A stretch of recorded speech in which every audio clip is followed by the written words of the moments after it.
today we're going to have a look at how to create a GIF using EZGif.com. So before we continue, head on over to YouTube, click on subscribe so you can get notified of any other videos that are uploaded. And now you see we have 6 images here. We are going to make a GIF for a bakery today.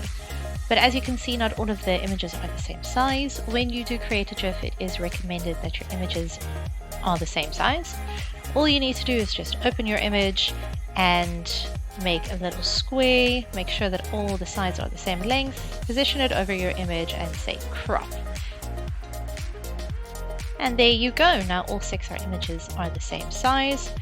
You click on GIF Maker, choose Files, and then you select your 6 images that we had just now. There it is. Click on Open. Then you just say upload and make GIF, and there you have it. So GIF Maker is awesome because literally if you keep the settings as they are, it will create a really nice GIF for you. So you just click make a GIF. But as you can see, it's a little bit too fast. We don't like the transitions being that fast. So we're going to change it, and we're going to change the delay time to 150, and we're going to say that we want a crossfade between the images. Then you click make a GIF again, and ta-da! There you have a really nice GIF with a very nice slow crossfade.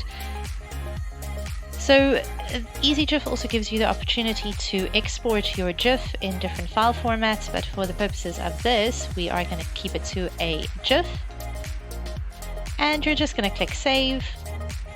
And when you open it from there, you'll see that it creates little images according to the frame. So it'll give you JPEGs. That's not what we want.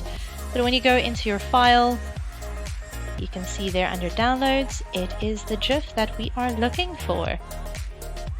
Now, EZGif also gives you an opportunity or the ability to resize your GIF if it is a little bit too big for the platform you want to load it onto.